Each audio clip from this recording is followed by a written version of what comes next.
अल्लाह के नबी सल्लल्लाहु तआला अलैहि वसल्लम फरमाते हैं कि जब कभी मेरा उम्मती मुझ पर सलाम भेजता है, जब कभी, यह हदीस में है, जब कभी मेरा उम्मती मुझे सलाम भेजता है, मैं उसके सलाम का जवाब देता हूं क़यामत तक। हुजूर पाक सल्लल्लाहु तआला अलैहि वसल्लम फरमाते हैं क़यामत तक आने वाले मोमिनीन जो सलाम करेंगे वो हुजूर उसका जवाब दे रहे होंगे। आज भी तुम सलाम करोगे तो जवाब दे रहे हैं। अब जवाब देने वाले के लिए हाजिर होना जरूरी है। सलाम किसको करेंगे आप? सलाम किसको करें? अंधाधुंध सलाम करेंगे आप? हमारे सामने जो है उसे सलाम करते हैं और जवाब भी सुनने वाला देता है। और मेरे आका फरमा रहे हैं मैं अपने हर उम्मती का जवाब देता हूं। ये रिवायत है लेकिन बड़ी कमजोर है। इसमें आमश मुदल्लिस है और आन से रिवायत कर रहे हैं, समा की तसरीह नहीं है। और एक ये जो रिवायत है उसमें तो मरवान अस्सुद्दी जो है वो कज़्ज़ाब रावी है।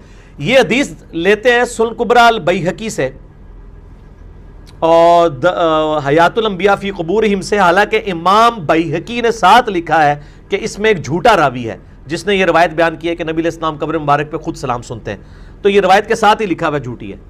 और आपको इस पे लतीफ़ा सुना दूं, मैंने हयातुन नबी पे मसला नंबर 5 रिकॉर्ड करवाया, उसमें मैंने लतीफ़ा सुनाया है।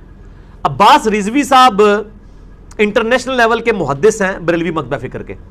उन्होंने किताब लिखी है वल्लाह आप जिंदा हैं, तकरीबन कोई 400-500 सफ़ों पे।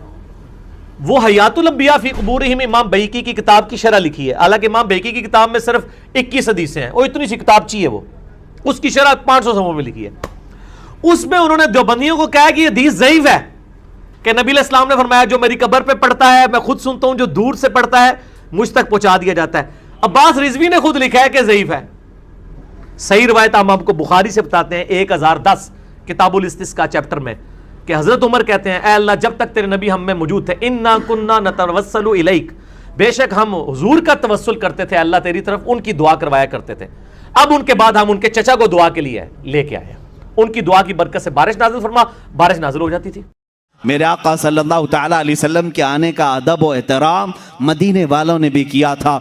अब मैं ये कहता हूँ कि जिसे मदीने वालों की खुशकिस्मती मिली वो मेरे आका की मिलाद मनाएगा और मदीने वालों में उसका हशर भी होगा, क्योंकि मेरे आका ने फरमाया है मन तशब्बह बिकौमिन फहुव मिनहुम, जो जिस कौम की आदत को अपनाएगा दुनिया में क़यामत के दिन वो उसी कौम के साथ उठाया जाएगा। ऐ वहाबियों, तुम मक्का के इब्लीस के साथ गम मनाओ और तुम्हारा क़यामत के दिन हशर उन्हीं की जमात के साथ होगा। एक और चीज चलिए, हमारे साहब बोले थे यहाँ के जन्मदिन मनाओ रसूल का, दलील क्या दी? जश्न मनाओ, इब्लीस ने नहीं मनाया, ये दलील। अरे हमारा जुर्म क्या है?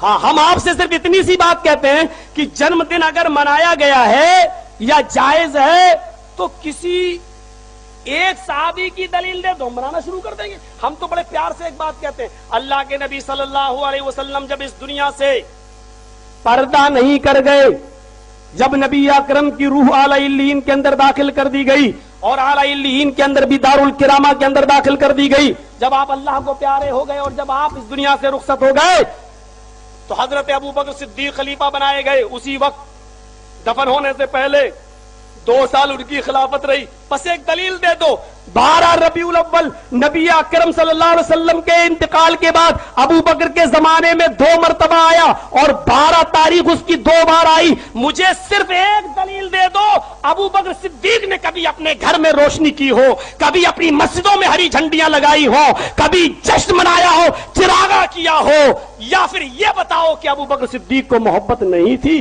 दोनों में से एक बात कह दो बस। अबू बकर को मोहब्बत थी या नहीं? अगर थी तो जलूस क्यों नहीं निकाला? अगर थी तो जश्न क्यों नहीं मनाया? बस दलील ही तो मांग रहा हूं, तुम दलील दे दो, हम कल मनाना शुरू कर देंगे। कहते इब्लीस ने नहीं मनाया, ये दलील है। इब्लीस ने नहीं मनाया, ये दलील है। मेरे भाइयों, हजरत उमर फारूक का जमाना आया, उन्होंने 10 साल खिलाफत की। 10 साल तक खिलाफत की हजरत अबू बकर सिद्दीक रजी अल्लाह तआला, हजरत उमर फारूक रजी अल्लाह तआला ने 10 साल में 10 मरतबा 12 तारीख आई रबीउल अव्वल की, 12 तारीख आई, 10 साल 12 रबीउल अव्वल आई, लेकिन कभी हजरत उमर जिन्होंने अपनी एक बेटी दी हो अल्लाह के रसूल को निकाह में हफ्सा, लेकिन कभी भी जश्न मनाया हो, चिराग न जलाया हो, लाइटें न जलाई हो, हरी झंडियां न लगाई हो, तुम दलील एक दे दो, नबी को छोड़ो हम तो तेरे बाप का भी जश्न मना लेंगे, दलील तो दे। अस्सलामु अलैकुम वरहमतुल्लाहि वबरकातुहू। उम्मीद करता हूँ दोस्तों आप सभी लोग खैरियत से होंगे, और ये भी उम्मीद करता हूँ दोस्तों कि आपको वीडियो पसंद आया होगा। अगर आया है तो लाइक कमेंट शेयर कर दीजिए और हमारे चैनल को सब्सक्राइब कर लीजिए। तो फिर इंशाल्लाह फिर मिलेंगे अगली वीडियो में, तब तक के लिए अपना ख्याल रखिए। अल्लाह हाफिज़। अस्सलामु अलैकुम।